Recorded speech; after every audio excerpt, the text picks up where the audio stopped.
Vou contar mais uma linda história a partir de agora. Só que eu quero fazer antes um pedido para você. Se inscreva no canal. É um gesto tão simples para você e tão significativo para o canal. Entra no canal, se inscreva, curta, põe o teu joinha, acione o sininho. Para nós isso é muito importante. O canal ganha força e muito mais histórias a serem contadas. Por favor, se inscreva no canal. Agora, prepara o coração, porque a história de hoje é linda.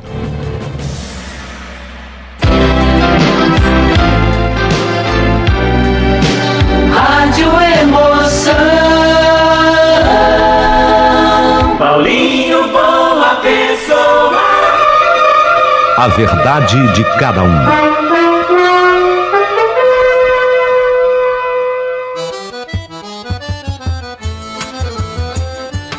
Era aquela a primeira viagem minha de volta à terra do Nordeste.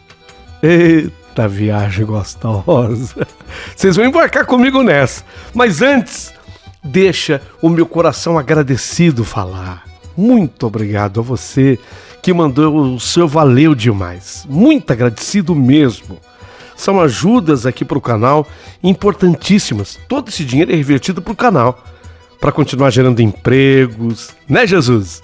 Para continuar construindo histórias lindas. É isso aí, você pode nos ajudar. Aliás, você já ajuda demais quando ouve uma história aqui. É uma ajuda maravilhosa. E se puder mandar um valeu, melhor ainda. É fácil. O valeu é um coração e dentro do coração há um cifrão. Ícone criado pelo YouTube.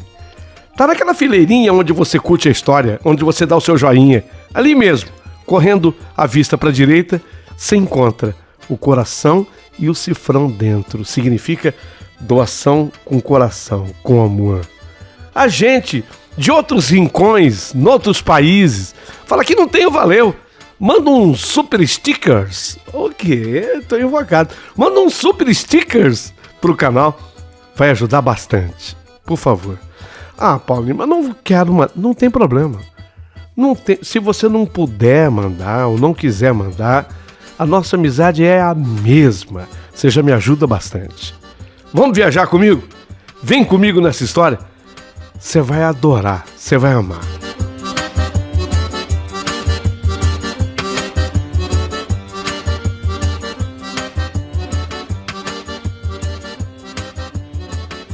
Era aquela a primeira viagem de volta à minha terra no Nordeste. Sei lá, com tantas esperanças de melhorar a vida, eu saí de lá e vim para São Paulo. Ah, vontade de vencer não faltava. Quando eu saí, eu só tinha 18 anos. Tinha feito o meu aniversário havia apenas 2 dias, quando eu embarquei naquele caminhão pau de arara e deixava para trás toda a minha vida até ali. Meu pai, minha mãe, 5 irmãos. Deixava também Berenice, a Berê, o grande amor da minha vida.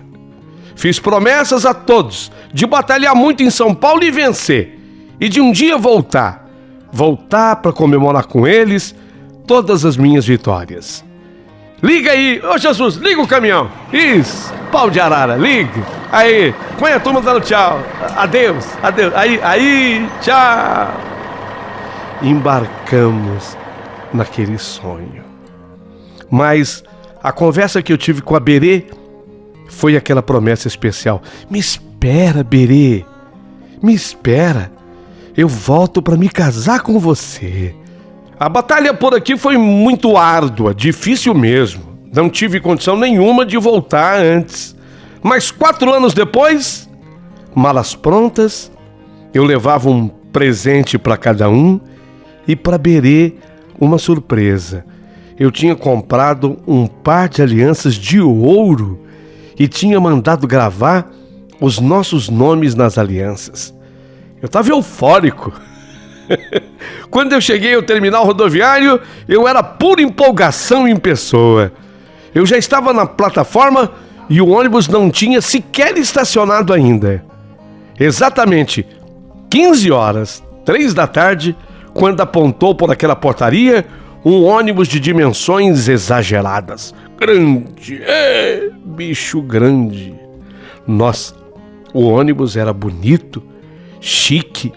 Eu pensei comigo, eu tinha progredido, eu tinha crescido. São Paulo, Salvador. Marcava o itinerário do ônibus. São Paulo, Salvador, direto. Só por estar direto, lá estava escrito, né? Direto. Eu já achava grande coisa. Já de longe, era o que se via escrito no seu itinerário. A porta do ônibus se abriu. Abre. Sabe isso, Jesus? Abre a porta do ônibus com aquele gás, né? Isso, abre. Isso, aquela porta do ônibus. Aí, Jesus. A porta do ônibus se abriu. E eu fui o primeiro a embarcar. O carro não lotou. Senti meu coração disparar quando eu ouvi aquele barulho característico da porta do ônibus agora se fechando, Jesus. Fecha aí. Era hora de partir. Teríamos muitos e muitos quilômetros pela frente, mas eu iria chegar para reencontros memoráveis. Durante todo o trajeto, eu ia pensando na reação das pessoas quando eu entregasse para elas os presentes que eu levava. Nossa, que saudade que eu sentia. De certa forma, a ansiedade me impedia de dormir. E o ônibus foi engolindo quilômetros, foi engolindo estrada. Entramos em Minas e o ônibus pararia na rodoviária de Governador Valadares. Houve ali troca de motorista. E eu observava tudo e, lógico, observei quando aquela senhora embarcou. E junto com aquela senhora, aquela moça morena, muito bonita, devia ser a filha dela. A senhora devia ter mais ou menos uns 45 anos e a moça uns 20. Sem querer, os nossos olhares se encontraram. Eu não sei explicar, mas eu senti uma alegria assim diferente com a chegada daquela moça. A senhora e sua filha se sentaram na poltrona praticamente a meu lado. Ouvi quando a senhora a chamou de Lara. Quando a mulher falou Lara, lembrei daquela música famosa, o tema de Lara.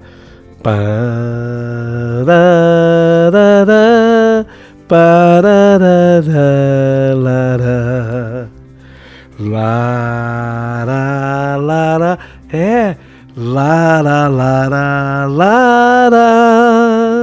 Dali pra frente, a viagem que já era boa ganhou mais sentido pra mim. E de vez em quando lá vinha o tema de Lara.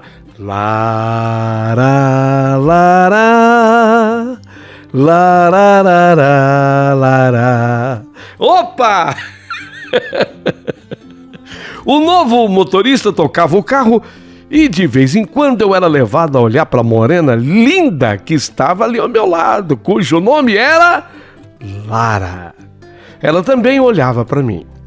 Foi quando o ônibus parou na rodoviária de Teófilo Otoni, já que ele só acessava rodoviárias de cidades maiores, de grande porte.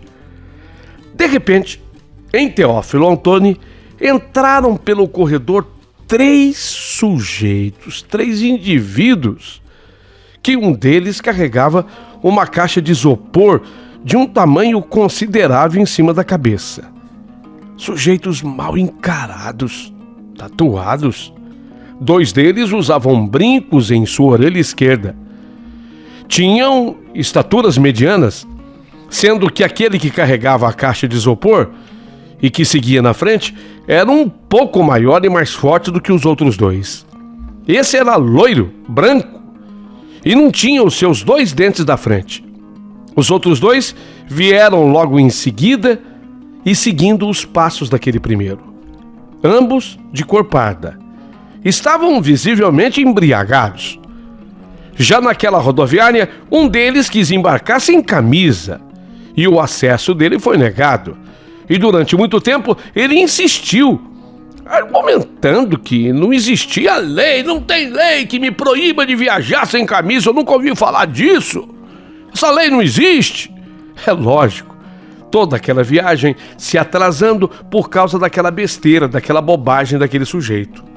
Via-se claramente que a paz ali dentro do ônibus tinha, a partir daquele momento, terminado. E não demorou muito para que minha previsão se concretizasse e aqueles 3 baderneiros bêbados começassem a fazer muitas bagunças nas últimas poltronas daquele veículo, rindo, zombando de todo mundo do ônibus e especialmente de quem se levantava para ir usar o banheiro sanitário do ônibus. Eles riam, eles gargalhavam, eles tiravam um sarro na pessoa. Quando se fazia algum silêncio, de repente ouvia-se abruptos e assustadoramente novos berros e urros desrespeitosos vindos daquela direção.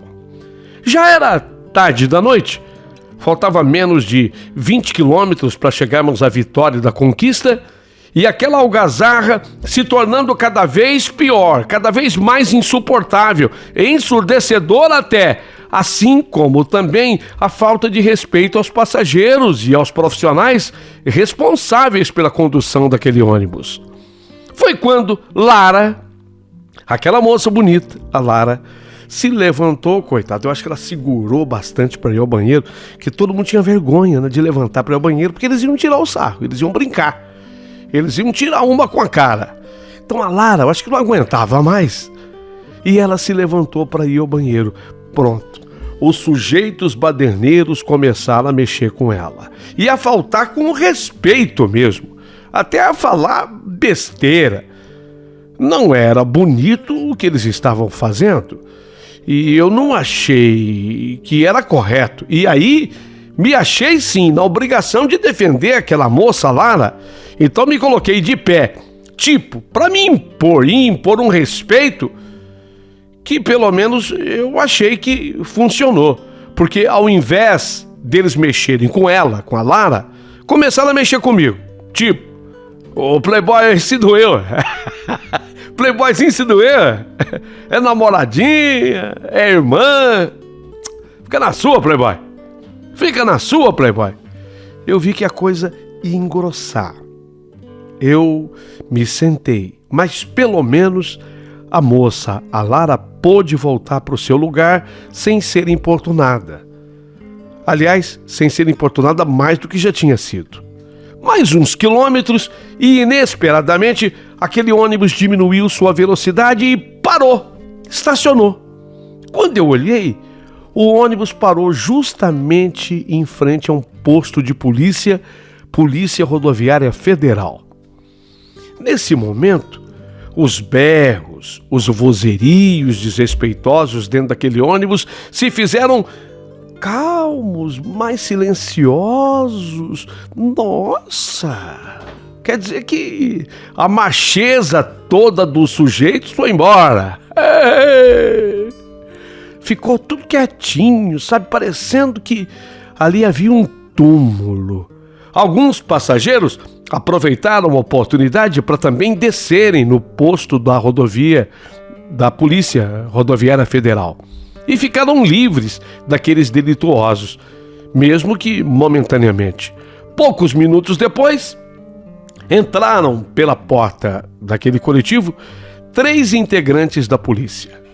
Aproximaram-se daqueles baderneiros e já foram dando voz de prisão para os 3. Quando os 3 tentaram argumentar ou mesmo discutir, o mais velho daqueles policiais, talvez o chefe deles, disse-lhes em tom mais enérgico para que descessem do ônibus, porque os 3 estavam detidos. Desçam do ônibus, eles estão presos, estão detidos.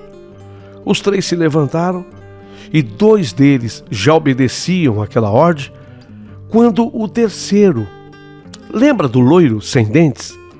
Isso, aquele da caixa de isopor, esse mesmo. O loiro, o sem dentes, inesperadamente ele se levantou, caminhou até no assento a meu lado e ergueu de seu assento pelo cabelo a senhora, a mãe da Lara. Ele ergueu a mulher pelo cabelo.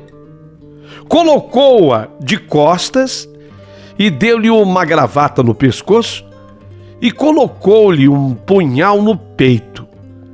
Deu alguns passos para trás, arrastando aquela mulher consigo, e encostou-se no fundo do corredor, próximo à porta do toalete daquele ônibus.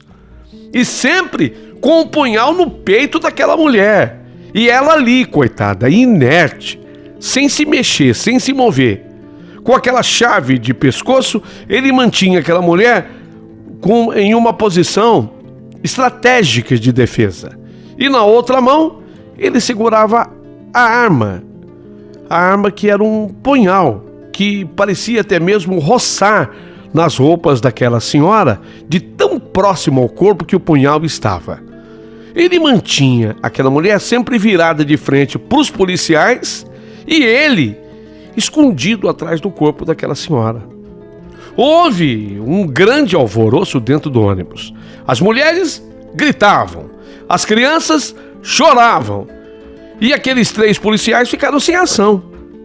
Lara, a moça, a filha daquela mulher, a Lara, a filha daquela senhora, se desesperava. Foi dada a ordem pelos policiais para que todos os passageiros saíssem do ônibus, evacuassem daquele recinto. Só que, quando eu já me preparava para me ver livre daquilo tudo, aquele bandido exigiu que um daqueles passageiros permanecesse. E essa era a condição para que ele não furasse com o punhal aquela mulher. E adivinha quem foi o escolhido? Eu fui o escolhido. O playboy aí, o cabeludo fica. O playboy, o cabeludo fica, tem que ficar. E dali já veio a primeira ordem. E de joelhos na poltrona. E sempre olhando pra cá, playboy. Senão eu furo a velha. Senão eu furo a velha. Ainda faltava a Lara desembarcar. Então eu falei o que senti que deveria falar naquele instante, naquele momento. E surpreendi e muito, pois ela nem sonhava que eu soubesse o nome dela. Eu já tinha escutado, né? Eu não tinha esquecido. Aliás, como é que eu ia esquecer se era o nome da música do tema de Lara? Falei, Lara. Ela se assustou. Ela não sabia. Lara, pode descer sossegada. Eu vou cuidar da sua mãe. Fica tranquila. Fica tranquila, não vai acontecer nada de ruim. Eu cuido dela. Ela me olhou espantada. Afinal, ela nem me conhecia. Como eu sabia tanto da vida dela? O nome, eu sabia. E sabia que a mulher era a mãe dela. Também eu sabia. Apesar de espantada, ela ficou me olhando e me agradeceu. E eu fiquei ali.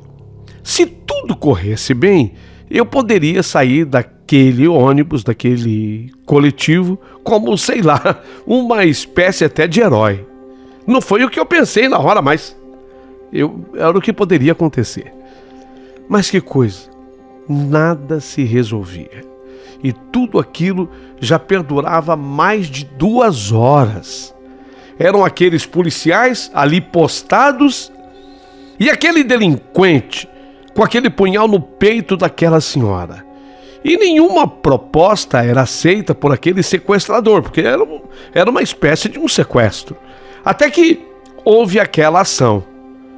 O ônibus, durante todo esse tempo, se manteve funcionando. E um dos policiais, sem que ninguém visse, sem que ninguém percebesse, quero dizer, nem eu e nem o sequestrador, ele combinou com o motorista um movimento brusco do carro. Então o motorista, o que ele fez? Ele deu uma acelerada no ônibus e arrancou com o ônibus o mais que ele pôde, e aí ele freou o ônibus bruscamente. Então o ônibus se moveu para frente apenas alguns metros, e quando ele freou, eu caí. Mas o bandido também caiu com a mãe da Lara. E vi quando o punhal caiu bem ao meu lado. E eu, mais do que depressa, agarrei o punhal. Os policiais dominaram o bandido e prenderam o bandido. Eu ainda ajudei a mãe da Lara a se levantar. Aconteceu exatamente o que eu previa. Quando eu desci do ônibus, abraçado junto à mãe da Lara, os passageiros todos me aplaudiram e a Lara veio correndo abraçar a mãe. E ela não sabia o que fazer para me agradecer, como se eu fosse o responsável por ter salvado a vida da sua mãe. Quanto aos bandidos, eles eram perigosos mesmo, viu? Fugitivos de um presídio no interior de São Paulo. Os caras não eram de brincadeira, não. Fugitivos. Os 3 eram perigosos. Depois de mais uns 30 minutos, todos voltamos ao interior do ônibus e eu agora era olhado com admiração. Dali pra frente, pronto. Dali pra frente eu fui conversando com a Lara, que até mudou de lugar. Ela estava ao lado da janela, ela veio para a poltrona do corredor. A mãe dela, que agora eu sabia se chamar Dona Palmira, também me dava muita atenção, também estava muito agradecida pela minha atitude. Eu fiquei sabendo que elas, a Dona Palmira e a Lara e a Dona Palmira, fiquei sabendo que elas iriam desembarcar numa cidade chamada Milagres. Elas moravam nessa cidade baiana de nome Milagres. Mas durante esse trajeto, eu e Lara falamos de tudo com aquela adrenalina toda, não conseguimos dormir mais, né? Não dá para dormir diante dos últimos acontecimentos, até que o dia amanheceu. E quando deu 8h30 da manhã, nós entramos na cidade de Milagres. Mas a essas alturas, eu fiquei com o endereço completo dela, da Lara, delas, né? E da Dona Palmira, na cidade de Milagres. Era uma cidade em que suas montanhas eram formadas por pedras e os vales daquele lugar eram também cheios dessas pedras. E não eram pedras pequenas, não, e sim de imensos tamanhos. Eu não sei explicar, mas quando vi Lara e a mãezinha dela, Dona Palmira, se levantarem para desembarcar do ônibus, fiquei triste. Fiquei triste. Me deu assim no coração uma tristeza e eu as acompanhei e até ajudei a retirar as malas que estavam no porta-malas do ônibus. Quando elas apanharam as malas e iriam embora, a tristeza me bateu mais forte. Meu Deus, o que será que estava me acontecendo? O que será que estava acontecendo entre mim e a Lara? De Milagres até Salvador seriam cerca de mais 4 horas de viagem. Você vê que viagem longa, né? Teríamos mais umas 4 horas de viagem. E eu fui pensando o tempo todo, agora no trajeto Milagres, Salvador, eu fui pensando na Lara. Mas não é possível uma coisa dessas. Eu estou voltando lá para minha terra, 4 anos depois de ter saído de lá. Estou indo rever minha gente e principalmente rever minha Berê, a Berenice. Estou até levando as alianças para ficar noivo com a Berê e não paro de pensar nessa moça, a Lara. A Lara que eu mal acabei de conhecer e num tumulto, né? Acabei conhecendo a Lara em episódios tristíssimos e perigosos, mas não paro de pensar nela. O que será? O que será que está me acontecendo? Se bem que nosso conhecimento foi bastante marcante por tudo, né? Mas eu não paro de pensar nela. Chegamos a Salvador, mas Salvador não era o meu destino. Eu tinha que pegar um outro ônibus lá e esse ônibus iria me levar até Aracaju. Veja bem, meu destino final não era Salvador. Lá eu pegaria outro ônibus até Aracaju. Mas devido aos contratempos todos, eu não consegui pegar o ônibus que eu imaginava pegar em Aracaju, para Aracaju. Então eu fui até um lugar extraoficial, sempre tem, né? perdi o ônibus para Aracaju, que ia sair quando esse ônibus chegasse, devido a problemas na estrada. Quer dizer, o atraso foi muito grande. Tem um lugar ali que não é oficial, não, é clandestino. E o pessoal vai para Aracaju. Fui lá. Era um lugar extraoficial, mas que ia resolver o meu problema. O que eu queria, e o que a gente quer nessa hora, é resolver o problema da gente. Pelo menos o brasileiro é assim. E lá, eu comprei uma passagem de ônibus que partiria dentro de instantes para a capital sergipana. Era o meu objetivo. Fui, enfrentei aquela fila toda, junto de pessoas. Olha, tinha de tudo naquela fila. Eu não tô exagerando, não. Prepara aí. Ô, Jesus, prepara a bicharada aí. Jesus, tinha galinha. Patos. Isso, Jesus. Gansos. E até tinha uma pessoa que levava consigo um mico, Jesus. Põe o macaco aí, Jesus. Um mico. Levava o macaco no seu ombro, preso a uma corrente. Aquilo era um verdadeiro zoológico. Cheguei a me perguntar. Eu não tinha visto o ônibus ainda, mas quando o vi, já era tarde, já tinha comprado a passagem.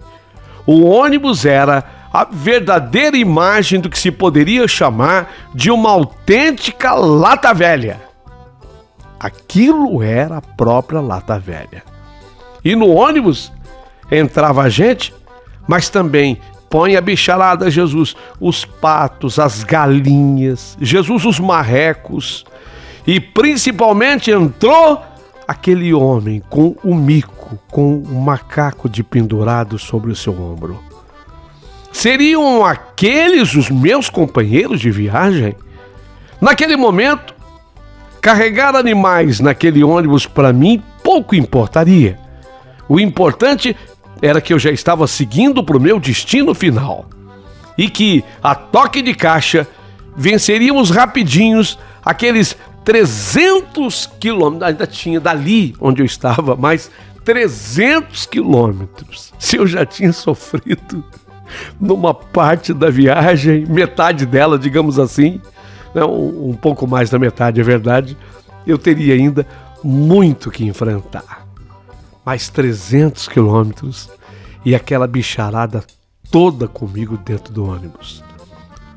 Partimos, liga aí, liga o lata velha aí, Jesus, liga aí. Liga o lata velha, isso, aí, Jesus. Quando o lata velha se movimenta, você tem que botar aquela bateção de lata. Isso, Jesus, põe lata batendo aí. Tá difícil, Jesus, tá se achando, né? Aí, pronto, o lata velha e o movimento, muita gente dentro e a bicharada também. Partimos e, coincidentemente, o meu companheiro de poltrona, pam, pam, pam, pam, pam, pam, pam, pam, adivinha quem foi do meu lado? Adivinha? Isso, o homem do macaco, o senhor do macaco, foi do meu lado. Em princípio, ele encurtou a corrente do macaco, o que fazia com que aquele animal só permanecesse no colo dele. Ele deu uma encurtada na corrente do macaco. Então o macaco ficava só no colo dele. Mas com o tempo, tanto ele quanto o mico foram se familiarizando com aquele povaréu todo, mas principalmente o macaco se familiarizou comigo. Ah, meu Deus. Os passageiros achavam engraçadinho o macaco. Eu no começo também. Eu no início também achava. Esse macaco é engraçadinho, é uma gracinha. Só que não demorou muito e aquele bicho peludo já estava pulando também no meu colo, sobre mim e, lógico, me impedindo completamente de ler qualquer coisa.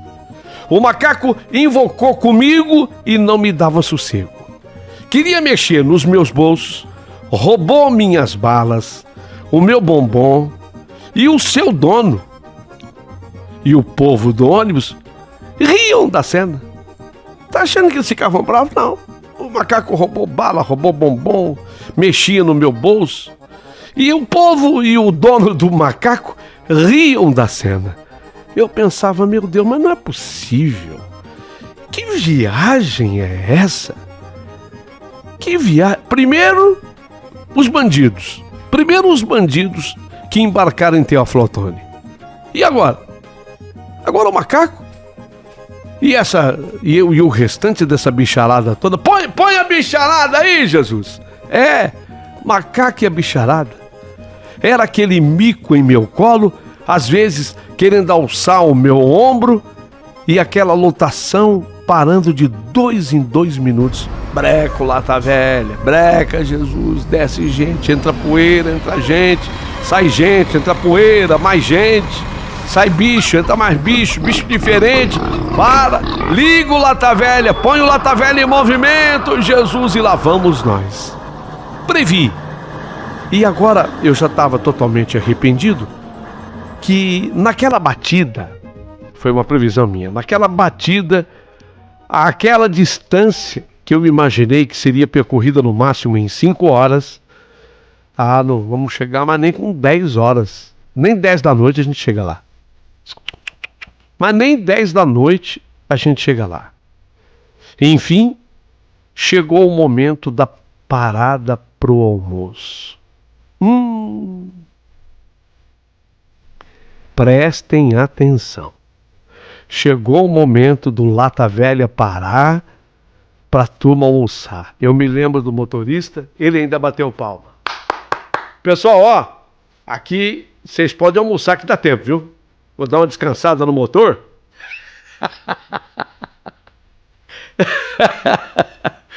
Vou dar uma descansada no motor e vocês podem ficar à vontade para comer aqui. Era a parada do almoço. A cidade onde o motorista do Lata Velha parou chamava-se Olindina. Cidade de Olindina. E a fome já me abocanhava. Eu estava com a fome, gente. Entrei no estabelecimento que estava longe de ser um restaurante, mas muito distante. Mas era o que tinha. Era o que tinha para aquele momento. Pedi uma refeição. Veio então aquela comida com aquele tempero sergipano, o qual eu já tinha perdido até o costume. E dali coentro, pimenta e azeite de dendê, e dali coentro, pimenta e azeite de dendê. Eu só senti minha barriga roncar. Eu com fome fui comendo. De repente eu senti, põe o ronco. Você tem ronco de barriga aí, Jesus? Tem? Então põe o ronco da barriga. Aí, rapaz. Só que a barriga não roncou de fome, não. O ronco da barriga era outro. Ei, rapaz. Quando a comida bateu no estômago e de lá foi ligeiro para os intestinos.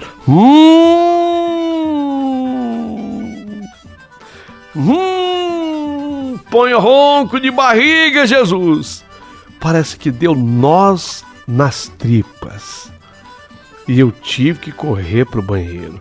Mas não deu nem tempo de reparar na sujeira do banheiro. Eu tinha que primeiro me aliviar. Mas que prestar atenção no banheiro que nada não dava.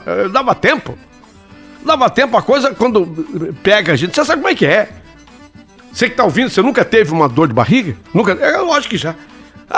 Aquilo apertou de um jeito e eu corri e não deu tempo de olhar para nada no banheiro. Quando depois de uns bons minutos a barriga aliviou. Bom, a barriga deu uma aliviada. Que eu fui me limpar. Cadê papel higiênico? Não é possível. E eu de dentro do banheiro.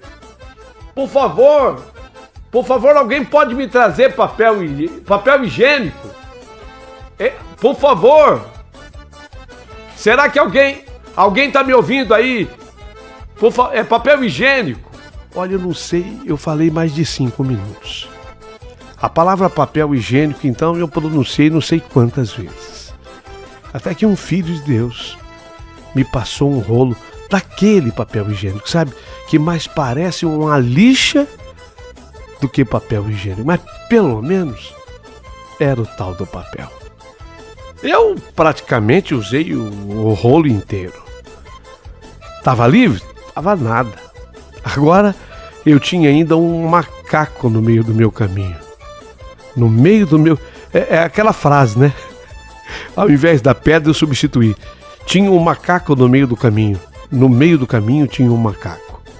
Teve um momento que, não suportando mais o macaco, que pra mim tinha perdido já completamente a graça, eu dei uma bronca no bicho, já que o dono dele agora dormia e parecia não estar nem aí.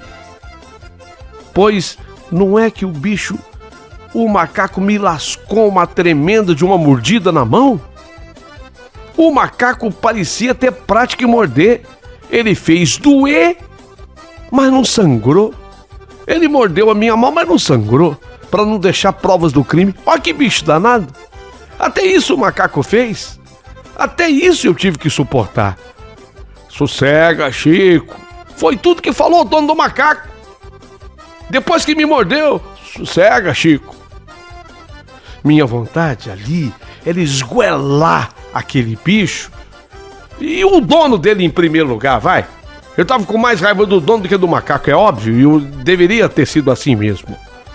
Enfim, já de noite, o Lata Velha, eu não vou acreditar. O Lata Velha parou perto da rodoviária dentro de Aracaju. Eu não acreditei. Eu não acreditava, Jesus, que o Lata Velha fosse chegar. Chegou, Jesus. Chegou. Breca o Lata Velha aí. Breca. Isso, Jesus. Agora põe o povo todo agradecendo. Graças a Deus, graças a Deus, graças a Deus. Ai, parou perto da rodoviária. Não, na própria rodoviária ele não podia parar, porque ele era ônibus clandestino. Parou perto. Coloquei os pés no chão e aquele ônibus se foi. Adeus, macaco. Adeus, macaco. Vai com Deus, macaco. Dali em diante, eu tinha que seguir. Não acabou a viagem, não. Acabou, não. Eu tinha que ir até Barra dos Coqueiros. Essa era a minha cidade. Barra dos Coqueiros. Mas fiquei sabendo que o ônibus para Barra dos Coqueiros só no dia seguinte. Então, a outra parte dessa história você vai ouvir no próximo capítulo, aqui mesmo nesse canal. Se informe que já vai estar publicada a outra parte aí no horário correto, tá? Pra você ouvir. A segunda parte dessa história é imperdível. Manda teu comentário. Arrisca. Fala o que você acha que vai acontecer na segunda parte, porque tá muito legal, muito legal. Não perca. A história da minha vida você não pode perder. Essa viagem é espetacular. Não pode perder. Porque vai ter a pensão aí no meio, tá? Eu vou dormir numa pensão para embarcar no outro dia lá para minha terra. Eu ainda vou para Barra dos Coqueiros. Ouça a segunda parte. Se inscreva no canal do Paulinho, por favor. Manda um valeu demais. E mande um super stickers. Manda aí, ajuda o canal.